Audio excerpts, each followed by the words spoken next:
नमस्कार, मैं दीपक गोठी। आज आपसे बात करते हैं आधुनिक दिल्ली की शिल्पकार शीला दीक्षित से। शीला दीक्षित आज उनकी जन्म शताब्दी है। 1938 में भारत के राज्य पंजाब के कपूरथला में उनका जन्म हुआ। कपूरथला पंजाब का बहुत ही खूबसूरत कस्बा था जहां उनका जन्म हुआ। उसके बाद दिल्ली आई, दिल्ली में लालन पालन हुआ। और जब उनका दिल्ली में लालन पालन हुआ और वो मात्र 15 वर्ष की थी तो उन्होंने अपने कॉलेज में, अब मैं कॉलेज इसलिए कह रहा हूं कि 10वीं के बाद कॉलेज हो जाया करता था, कॉलेज में एक लड़कियों का ग्रुप बनाया जिसका नाम उन्होंने गैंग दिया। जबकि गैंग शब्द जो है वो सरल भाषा में ये माना जाए तो जो उद्दंड बालक होते हैं उनका होता है।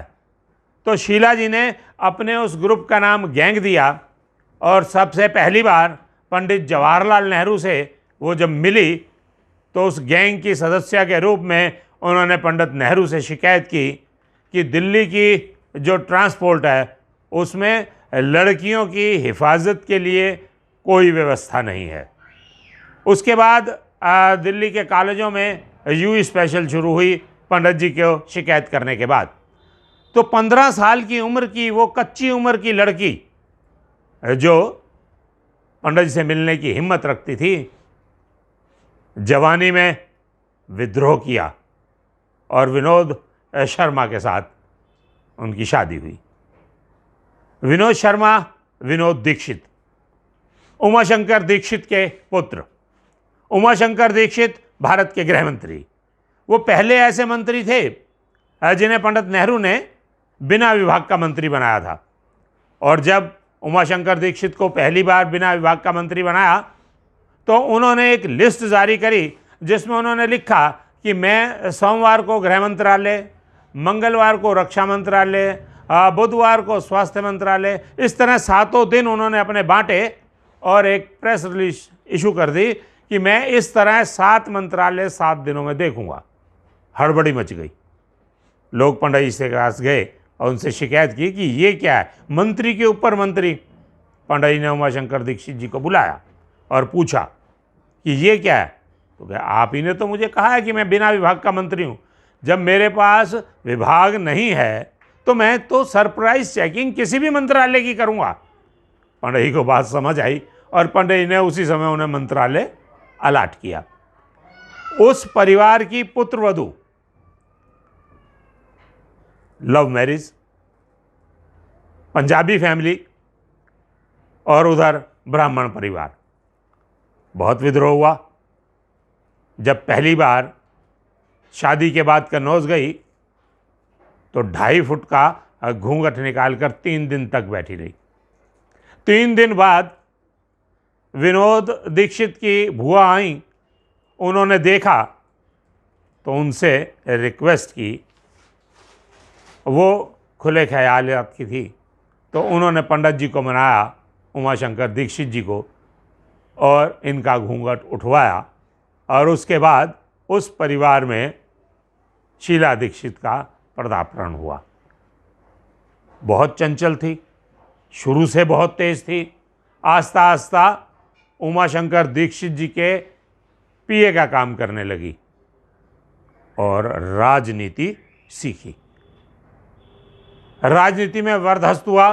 कन्नौज में सांसद चुनी गई। कन्नौज की सांसद के बाद केंद्रीय मंत्री बनी।